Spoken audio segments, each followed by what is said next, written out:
Well, we're letting her cool down. Had a little issue with some codes this thing's throwing. Cleared them before we left town, and unfortunately they came back. I cleared them again and was good for, God, 4 or 5 days, and they came back. So anyhow, we're heading back up. Heading up that over to there. We're taking a break. Seemed like the trans was getting a little warm because it kept shifting kind of funky because it was in some sort of a limp mode.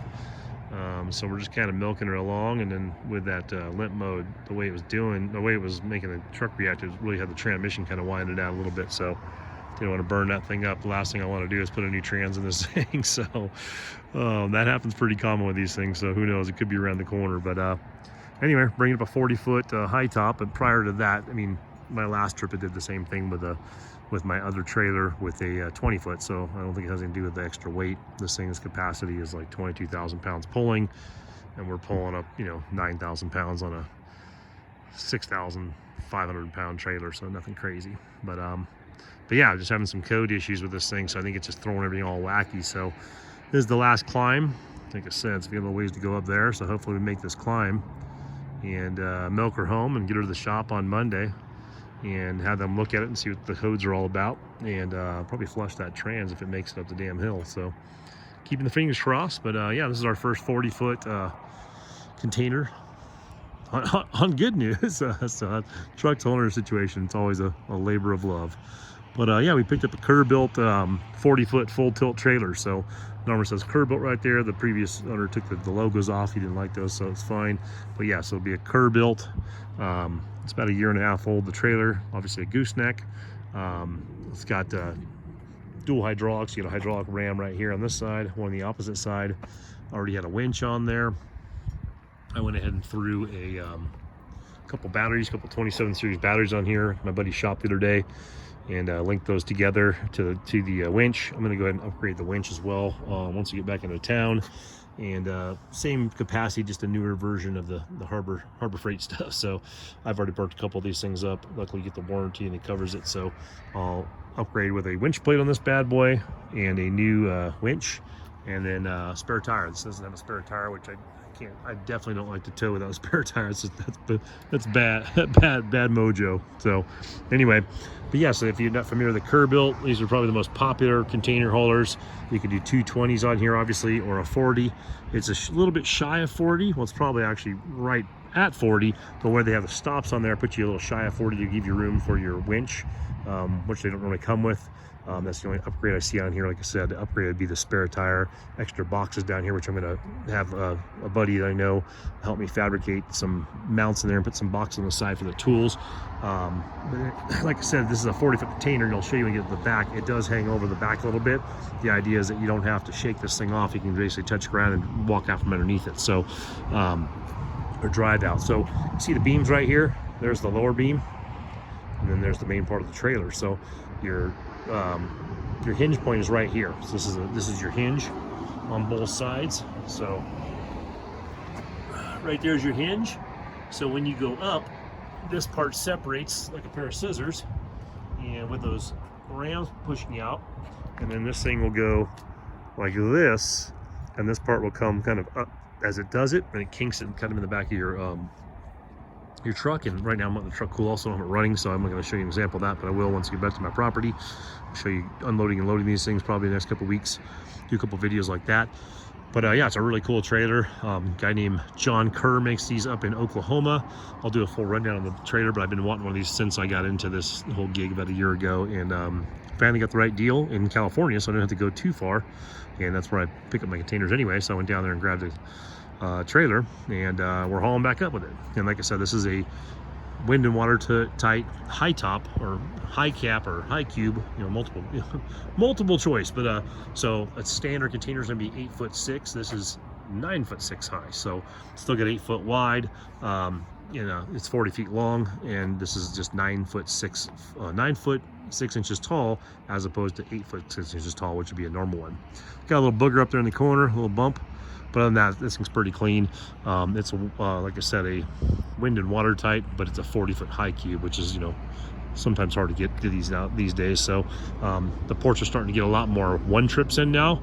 They're behind from the zombie apocalypse a couple years back, so you weren't finding one trip 20s or one trip 40s as commonly as you used to, and they're phasing out the one trip standards. You're seeing a lot more one trip high cube 40 foot, and I think we'll start seeing high cube 20 foots as well. Right now there's a lot of standard one trip 20 footers down there, real clean, and there's a lot of high cube 40s. So but some of these older dogs, they, once they start pushing out new ones, they're trying to catch up with that demand, you'll start seeing tons of new ones and maybe less of the used ones in the marketplace for a little while. So but yeah, this thing's burly. It's a big one. So like I was saying earlier on the trailer, it's got a little whale tail back here, so the tail flanges out, as you can see right here.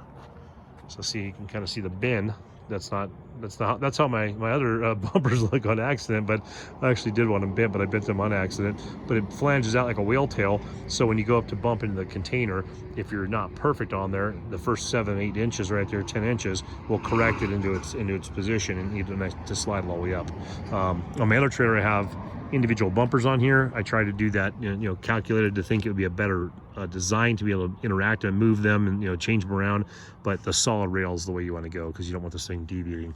If this has a gap, and what I mean by solid rails, this part right here on my other trailer, I have multiple pieces to make 3 on each side to make different configurations, also to pull them off the stake bed to be able to haul like a shed or wider items.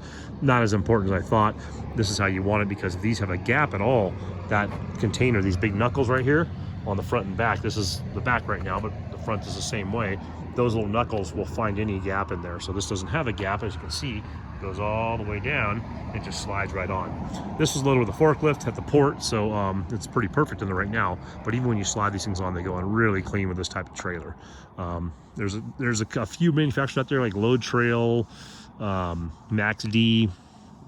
God, there's a couple other trailers that make container specific trailers. They make multiple trailers, but they make also a container specific trailer or a package to alter one of their trailers for container usage. But this is like I said, a Kerr built out of Oklahoma, and this guy makes, from what I can tell, only container trailers, both with and without decks. I'll do a review on this when I get back. Like I said, and you can kind of see it has the ramps on here, but it does not have a wood deck, so it makes it lighter, which is good, but it also makes it to where it's not as versatile if you wanted to go and haul something. You don't have a deck on there, but I'm not using it for that, so it's not a big issue for me.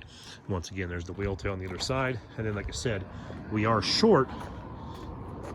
It's a 40-foot trailer, but they put the blocks about 8 inches to 10 inches, maybe even 12 inches prior to the bulkhead of it where the gooseneck is. So when you go to drop the load on this stuff, and I will kind of show some more of that now that I have this bigger trailer, I'll kind of show you. I'm also buying another 20 to 24 foot trailer, similar to what I already have. I'm selling that one, and I'm going to be modifying a gooseneck version of that, and with solid rails like I was indicating earlier.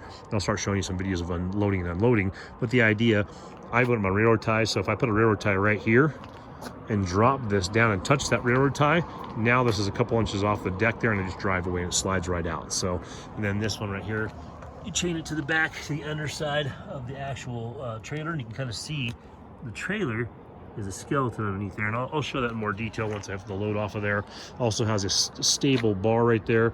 The bar does not have, it doesn't articulate like some of the older models, which is kind of a pain. When they articulate, they get in the way. I ripped mine right off. So the bar goes across all your lights and license plate and everything. Where that light is right there, I'm showing you. I ripped mine right off my other trailer, fixed it, and then ripped it off again and just mounted it high, just like what they did on this one. So, but yeah, so on this side, double dual, so you got double dually wheels in the back here. It's an oil bath axle system. I don't know what the suspension system is called on this thing, but it's it's a standard issue what they build. Has 10-ply tires, 8 of them.